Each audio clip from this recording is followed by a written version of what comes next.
Hey everybody, it's me, Sven Sharpen here, bringing you this sunny and also rainy at the same time day of Let's Talk About Autism. It's day 135, and before you get started, I'd love you to hit the like and subscribe buttons down below the video. That would help me out tremendously.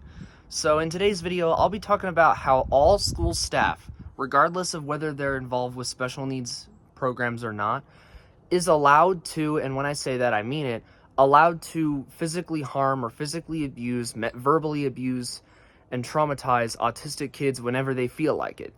And when I say this, I mean any teacher could do it, any school staff, any lunch lady, any counselor, any gym teacher, any, bus driver.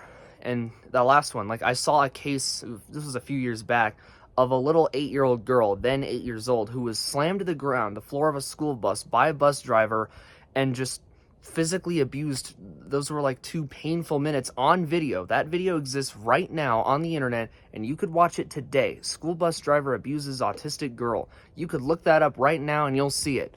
And you'll see a video of zero accountability. And any school staff can do this, by the way. This isn't just bus drivers, but this is a very daunting case of where an autistic child, for no reason at all, was just physically abused. And so what we need is accountability. The social workers were outside, granted, they are often abusers too. I'm not saying all of them, but a lot of them tend to be. They just stood there and did nothing. And so it's like, there's no accountability, and you just traumatize this kid for life.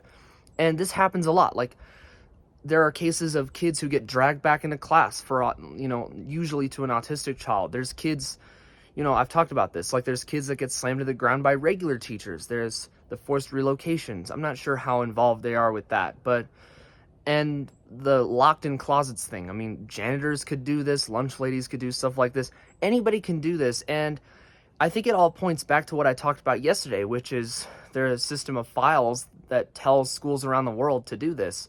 It's usually what they default to, and the reason they justify this sort of thing, the reason they allow this to happen, is they think that all autistic kids are going to get physical with teachers. They think all autistic kids are they cannot be controlled without physical assault, pretty much. And it's just a really tragic system, and that's not true at all. Autistic kids are not going to get physical or violent with school teachers, and there are kids that get physical and violent, but they don't actually get held accountable because of crazy liberal movements that give legal protections to them, something an autistic kid would never have.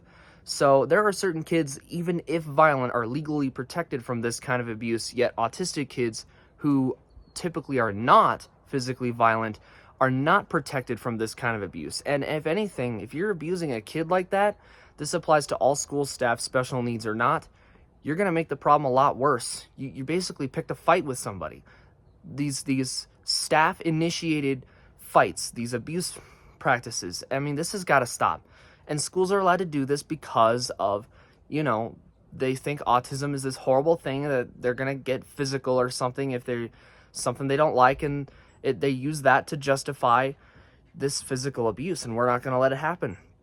The only way to fix this is accountability. We got to throw these people in jail. This is child abuse. This is a crime. This is criminal. We got to put an end to it. And how we're going to put an end to it is we're going to share all of the stories of the people, not just from crazy news sources that say, who cares? Like, they don't even talk about it that much. They're fake news. But we got to actually get people who have been through stuff like this out to get their stories, either the kids themselves who have since become adults or the parents of the kids where this has happened. We got to get all of these stories out. That's what I'm here to do, and that's why I'm making these videos. Like, I've said this a lot in a lot of videos, but I do mean it. We got to get these stories out to hold these evil people accountable and throw them in jail where they belong. So yeah, that was day 135. I'll see you on day 136. Thank you very much for watching this video, and goodbye.